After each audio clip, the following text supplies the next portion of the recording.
আমরা এবার একটু শুনবো যে রাসূলুল্লাহ সাল্লাল্লাহু আলাইহি ওয়াসাল্লাম কদরের রাতগুলোতে কি কি ইবাদত করতেন। আমি খুঁজে 5টা আমলের কথা পেয়েছি বিশেষভাবে, কমন যে আমলগুলো সেগুলো তো ছিলই, বিশেষভাবে 5টা কাজ রাসূল সাল্লাল্লাহু আলাইহি ওয়াসাল্লাম কদরের রাতে করতেন। 1 নম্বর কাজ হচ্ছে তিনি সারা রাত জেগে ইবাদত করতেন এবং পরিবারের লোকদেরকে ঘুমোতে দিতেন না, উঠিয়ে দিতেন। বছরের অন্য কোনো সময়ে সারা রাত জেগে ইবাদত করার কোনো নজির রাসূল সাল্লাল্লাহু আলাইহি ওয়াসাল্লামের জীবনে ছিল না। সব রাতে ঘুমাতেন। আমি জহুর বারুতে একটা কনভেনশনে the daily routine of prophet সাল্লাল্লাহু আলাইহি ওয়াসাল্লাম একটা আলোচনা করেছিলাম, যেখানে রাসূল সাল্লাল্লাহু আলাইহি ওয়াসাল্লামের দৈনন্দিন জীবনের রুটিন আলোচনা করেছিলাম। সেখানে আমরা বলেছি যে রাসূল সাল্লাল্লাহু আলাইহি ওয়াসাল্লামের দৈনন্দিন অভ্যাস ছিল তিনি এশার পরেই তাড়াতাড়ি ঘুমিয়ে পড়তেন আর মিড নাইটে উঠতেন। রাসূল সাল্লাল্লাহু আলাইহি ওয়াসাল্লামের কর্মদিবস শুরু হতো মিড নাইটে। আমাদের তো সকালে কারো আরো অনেক পরে শুরু হয়, রাসূল সাল্লাল্লাহু আলাইহি ওয়াসাল্লামের কর্মদিবস শুরু হতো বেসিক্যালি মিড নাইটে। এশার পরে কথাবার্তা না বলে আগে ঘুমোতে যেতেন, মিড নাইটে উঠতেন, কিন্তু ঘুমাতেন। ঘুম ছাড়া রাত কাটাতেন না। সারা বছরের এটা ছিল যে এশার পর ঘুমোতে যেতেন, except the last 10 days of Ramadan. রমাদানের শেষ 10 রাতে রাসূল সাল্লাল্লাহু আলাইহি ওয়াসাল্লাম ঘুমাতেন না। এই 10 দিনের ব্যাপারেই পাওয়া যায় সারা রাত জেগে তিনি ইবাদত। আম্মা জান আয়েশা রাদিয়াল্লাহু তাআলা আনহা বলেন, ইযা দাখালাল আশরু আহিয়াল লাইলা ওয়া আইখাযা আহলা ওয়া জাদ্দা ওয়া শাদ্দাল মিজার। রমাদানের শেষ দশক যখন আসতো রাসূল সাল্লাল্লাহু আলাইহি ওয়াসাল্লাম সারা রাত জেগে ইবাদত করতেন। পরিবারের সদস্যদেরকে জাগিয়ে তুলতেন, স্ত্রীদের ঘুমাতে দিতেন না, জাগিয়ে তুলতেন। ফাতেমা রাদিয়াল্লাহু তাআলা আনহার ঘর পাশেই ছিল, তাদেরকে যে জাগাতেন এবং নিজে সারা রাত ইবাদত করতেনই। জাদ্দা ওয়া শাদ্দাল মিজার, খুবই বলিষ্ঠ ভাবে, খুব মজবুত ভাবে কোমরে গামছা বেঁধে নামার একটা এক্সপ্রেশন এখানে দেয়া হয়েছে। মিজার, ইজহার মানে হচ্ছে বাংলা করলে হয় লুঙ্গি। লুঙ্গি আমরা যখন খুব শক্ত কোনো কাজ করতে যাই তখন তারা কি করে, খুব টাইট করে লুঙ্গিটা বাঁধে। তার মানে বোঝানো হচ্ছে রাসূল সাল্লাল্লাহু আলাইহি ওয়াসাল্লাম কোমরে ভালো করে লুঙ্গি বেঁধে বা গামছা বেঁধে আটগাট বেঁধে নামতেন শেষ 10 দিনের জন্য। এই সময় তিনি মানে কাউকে কেমন যেন চিনতেন না, সবসময় ইবাদতে মগ্ন থাকতেন। এটা আমরা করতে পারি যে শেষ 10 দিনে আমরা একটা স্পেশাল প্ল্যান করতে পারি যে আমরা আমাদের সর্বোচ্চটুকু উজাড় করে দিয়ে লাস্ট 10 days অফ রমাদানের এই বরকত আমরা হাসিল করবো, এটা যেন আমাদের মিস না হয়। তাহলে এটা আমরা একটা পেলাম। 2 নাম্বার হচ্ছে ইতিকাফ করা। রাসূলুল্লাহ সাল্লাল্লাহু আলাইহি ওয়াসাল্লাম রমাদানের শেষ 10 দিন ইতিকাফ করতেন। আমাদের আয়েশা রাদিয়াল্লাহু তাআলা আনহা বলেন, কানা ইয়াতাকিফুল আশরাল আওয়াখির মিন রমাদান। রমাদানের শেষ দশকে তিনি ইতিকাফ করতেন হাত্তা তাওয়াফাহুল্লাহ, ওনার ইন্তেকালের আগ পর্যন্ত এই অভ্যাসটাই তিনি জারি রেখেছেন। সুম্মা আতাকাফা আজওয়াজুহু মিন বাদি, তারপরে ওনার স্ত্রীরা ইতিকাফ করেছেন। আরেক বর্ণনায় এসেছে ইয়াতাকিফু কুল্লা রমাদান 10 আইয়াম, প্রতি রমাদানে তিনি 10 দিন ইতিকাফ করেছেন। কিন্তু যেই বছর তিনি ইন্তেকাল করবেন সে বছর তিনি 20 দিন ইতিকাফ করেছিলেন। প্রতি রমাদানে 10 দিন, আর যে বছর ইন্তেকাল করবেন সে বছর কয় দিন? 20 দিন তিনি ইতিকাফ করেছিলেন মসজিদে নববীতে। তাহলে আমরা এই রমাদানের শেষ দশকে এটা করতে পারি। 2 নম্বর পয়েন্ট হচ্ছে ইতিকাফ করা। যারা আমরা করিনি তারা আমরা ইতিকাফ করতে পারি। আমাদের আইআইএম এর মসজিদ এটা ইতিকাফের জন্য একটা উর্বর জায়গা। আমরা যখন এই ক্যাম্পাসে ছিলাম তখন দেখেছি যে এখানকার ইতিকাফের পরিবেশ যে এত সুন্দর এটা কল্পনাই করা যায়, অসাধারণ পরিবেশ। আমরা যেন ইতিকাফ করার চেষ্টা করি।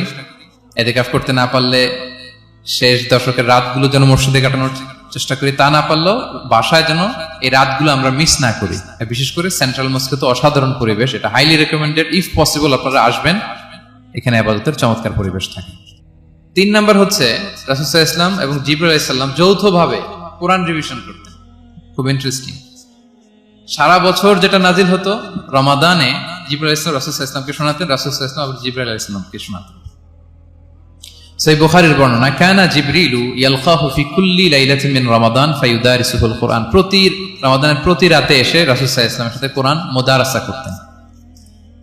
সহিহ মুসলিমের বর্ণনায়, আন্না জিবরিল কানা ইউআরিদুহু বিল কুরআন কুল্লা আমিন মাররা। প্রতি বছর রমাদানে একবার শোনাতেন বা শুনিয়েছেন। যে বছর তিনি ইন্তেকাল করবেন তিনি 2 বার শুনিয়েছিলেন। আরাদা ইউআরিদু মানে এটা ফ্রম বোথ সাইড। আরবি শব্দটা এমন যে জিবরাইল আলাইহিস সালাম শোনাতেন, এরপর রাসূল সাল্লাল্লাহু আলাইহি ওয়াসাল্লাম জিবরাইল আলাইহিস সালামকে শোনাতেন। কোরআন রিভিশন করা। তো এই শেষ দশকের রাতগুলোতে আমরা যেন বেশি বেশি কোরআন পড়ি। কোরআন তেলাওয়াত, কোরআনিক রিসাইটেশন হতে পারে, কোরআনের অর্থ পড়া হতে পারে, তাদাব্বুরে কোরআন হতে পারে, কোরআনের হালাকায় জয়েন করা হতে পারে। ইন ইটস এনি ফর্ম আমরা যেন কোরআনের সাথে অ্যাটাচমেন্টটা বাড়াই লাস্ট 10 days অফ রমাদানে। 4 নাম্বার কিয়ামুল লাইল করা। রাসূল সাল্লাল্লাহু আলাইহি ওয়াসাল্লাম কিয়ামুল লাইল করতেন এবং কিয়ামুল লাইল শব্দটাকে রাসূল সাল্লাল্লাহু আলাইহি ওয়াসাল্লাম কদরের সাথে জুড়ে দিয়েছেন। সহিহ বুখারীর বর্ণনায় তিনি বলেছেন, মান কামা লাইলাতুল কদরি ঈমানা ওয়া ইহতিসাবা গুফিরা লাহু মা তাকাদ্দামা মিন যামবি। কদরের রাতে যে কিয়ামুল লাইল করে বিশ্বাস নিয়ে এবং নাজাতের প্রত্যাশা নিয়ে, তার পূর্বের সমস্ত গুনাহ আল্লাহ তাআলা ক্ষমা করে দিবেন। তাহলে কিয়ামুল লাইলটা রাসূল সাল্লাল্লাহু আলাইহি ওয়াসাল্লাম বিশেষভাবে কদরের রাতের সাথে সম্পৃক্ত করেছেন। আমরা যেন প্রতি রাতে কিয়ামুল লাইল করি, লম্বা সময় যেন দাঁড়িয়ে থাকি, লম্বা সময় কোরআনিক রিসাইটেশন করি দাঁড়িয়ে থেকে, লম্বা সময় রুকু, লম্বা সময় সিজদা, স্পেশালি সিজদা। আকরাবু মা ইয়াকুনুল আবদু মির রাব্বিহি ওয়া হুয়া সাজিদ ফাআকসিরু ফিহি দুআ। বান্দা যখন সিজদায় থাকে আল্লাহ সবচেয়ে কাছে থাকে। তো আমরা তো আল্লাহর সবচেয়ে কাছে যেতে চাই এই ক্রিম টাইমটাতে, কি বলেন? আমরা যেন লম্বা সময় সিজদাতে থাকি। কিন্তু আমাদের অনেকের যেটা হয়, নামাজে তাড়াহুড়ো, অনেকের সব ব্যস্ততা যখন নামাজে দাঁড়াই এরকম হয়ে যায়। রাসূল সাল্লাল্লাহু আলাইহি ওয়াসাল্লামের সালাত যদি আমরা খেয়াল করি, বিশেষ করে কিয়ামুল লাইলে এত যে সুন্দর ছিল। আম্মাজান আয়েশা রাদিয়াল্লাহু তাআলা আনহাকে জিজ্ঞেস করা হয়েছিল যে, হে আম্মাজান, রাসূল সাল্লাল্লাহু আলাইহি ওয়াসাল্লামের কিয়ামুল লাইল কেমন ছিল, কিভাবে কিয়ামুল লাইল করতেন? আম্মাজান আয়েশা দেখেন ওনার এক্সপ্রেশনটা কত সুন্দর। তিনি বলেছেন, ফালা তাসআল আন হুসনিহিন্না ওয়া তুলিহিন্না। রাসূল সাল্লাল্লাহু আলাইহি ওয়াসাল্লামের কিয়াম যে কত সুন্দর ছিল, কত লম্বা ছিল, আমায় জিজ্ঞেস করো না, আমি বলতে পারবো না। আমরা অনেক সময় যখন খুব বেশি চমৎকার কিছু হয় তো আমরা কি বলি, ভাই এত সুন্দর ছিল, আমি বোঝাতে পারবো না। এরকম বলি না যে এত অসাধারণ, আমি বলে বোঝাতে পারবো না। বাংলাতেও কিন্তু আমরা বলি এত চমৎকার, বলে বোঝাতে পারবো না, শব্দের বুননে, ভাষার বুননে আমি ফুটিয়ে তুলতে পারবো না। আমাদের আয়েশা এটাই বলেছিলেন, ফালা তাসআল আন হুসনিহিন্না ওয়া তুলিহিন্না। রাসূল সাল্লাল্লাহু আলাইহি ওয়াসাল্লামের রাতের নামাজ কিয়ামুল লাইল যে কত সুন্দর ছিল, কত দীর্ঘ ছিল, লম্বা ছিল, আমায় জিজ্ঞেস করো না, আমি বলে বোঝাতে পারবো না। সুবহানাল্লাহ, আলহামদুলিল্লাহ। আমরা যেন লম্বা সময় কিয়ামুল লাইল করি। আমাদের আয়েশা রাদিয়াল্লাহু তাআলা আনহা আরো বলেন, কানা ইয়াকুমু মিনাল লাইলি হাত্তা তাতাফাত্তারা কদামা। এত দীর্ঘ সময় দাঁড়িয়ে থাকতেন, থাকতে থাকতে ওনার পা ফুলে যেত, পা দুটো ফুলে যেত। আপনিও দীর্ঘ সময় দাঁড়িয়ে দেখেন যে পায়ে ঝিম ধরে যাবে, পা ফুলে যাবে, এটা করতেন রাসূল সাল্লাল্লাহু আলাইহি ওয়াসাল্লাম।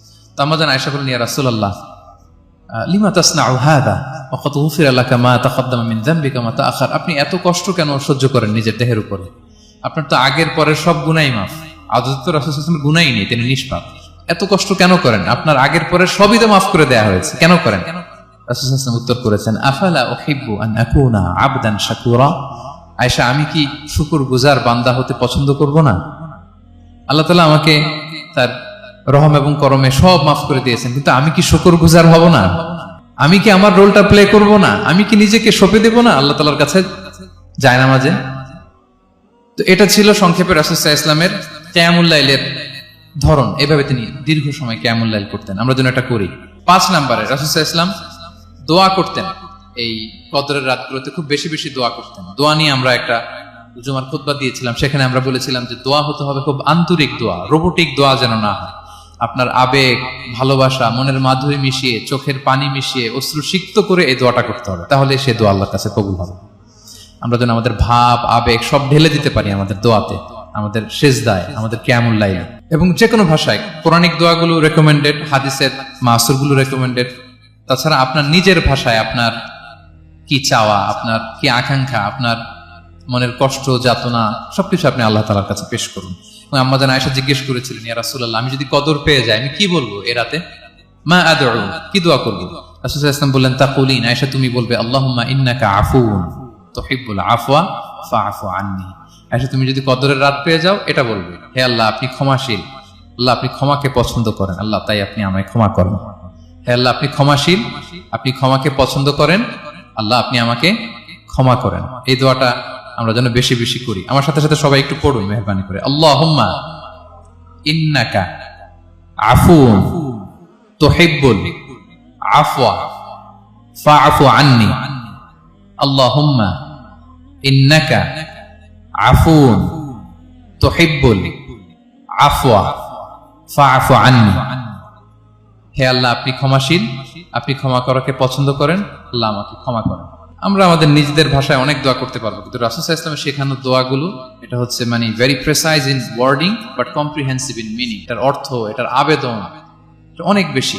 আমি অনেক 10টা-20টা বাক্য বলে এত সুন্দর কথা মিলাতে পারবো না। রাসূল সাল্লাল্লাহু আলাইহি ওয়াসাল্লাম যেটা শিখিয়ে দিয়েছেন, আগে আল্লাহর প্রশংসা করলাম, আল্লাহ আপনি ক্ষমাশীল, আবারও প্রশংসা, আল্লাহ আপনি তো ক্ষমা করাকে পছন্দ করেন। যেটা আপনি পছন্দ করেন না ওইটা তো চাচ্ছেন, যেটা আপনার পছন্দ, যেটা আপনি করতে ভালোবাসেন, গাফিরিয যামবি ওয়া কাবিলিত তাওব, আপনি ক্ষমা করাকে পছন্দ করেন, তওবা কবুলকে আপনি পছন্দ করেন, তো সেটাই তো চাচ্ছি আপনার কাছে। আপনি আমার তওবা কবুল করুন, আল্লাহ আপনি আমাকে ক্ষমা করুন।